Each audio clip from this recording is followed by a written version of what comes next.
Imagine waking up one morning and the sky is the wrong color. Not gray, not cloudy, wrong. A deep, unnatural orange. And the air smells like something burning that has never burned before. You don't know what a volcano is. You don't know what an earthquake is. You don't know what a tsunami is. You just know that the world you went to sleep in last night looks nothing like the world you woke up in this morning. And you have no phone, no government, no emergency services, no scientist to tell you what is happening or how long it will last, just you, your group, and whatever you can carry. This was the reality ancient humans faced, not once, but repeatedly, throughout their entire existence. And somehow they survived every single time. Let's start with the most devastating natural disaster in human history. 74,000 years ago, Mount Toba in Sumatra erupted. We covered this before. But here's the part we didn't talk about. How did the survivors actually get through it day by day? The sky went dark for years.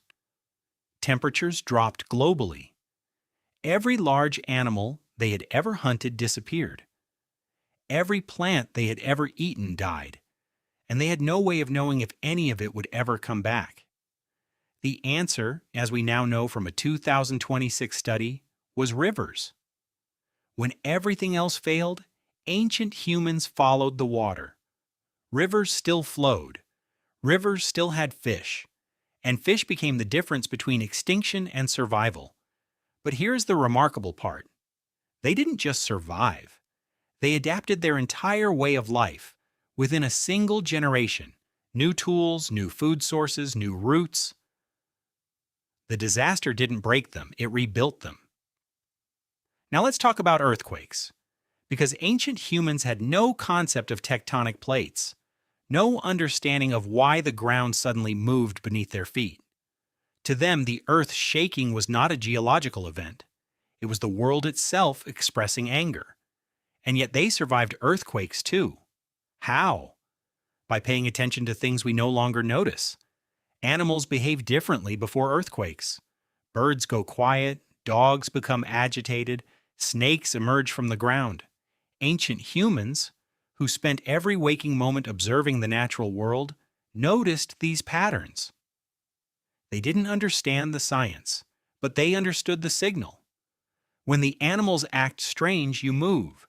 You don't ask questions, you move.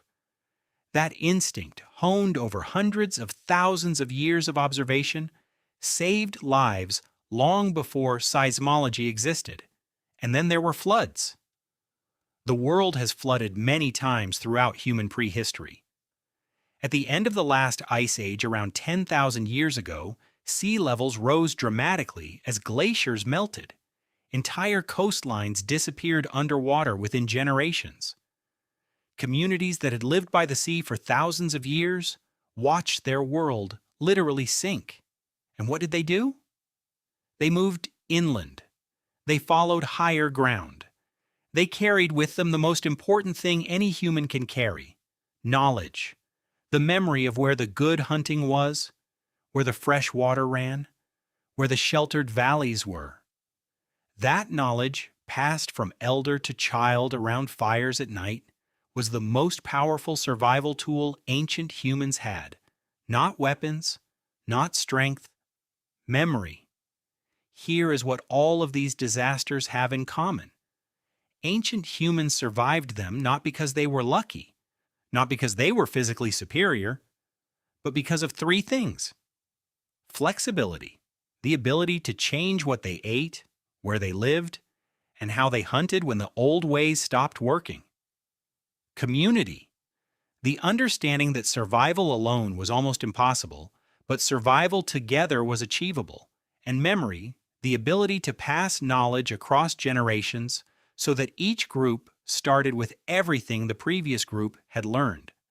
These three things, flexibility, community, memory, are the reason you exist right now. Every natural disaster that should have ended humanity didn't. Because somewhere, a small group of ancient humans looked at the end of their world and figured out how to build a new one. Drop a comment below. Which ancient survival skill do you think was the most important? Subscribe for more stories that change how you see the world. And watch this next, because the next one is just as wild.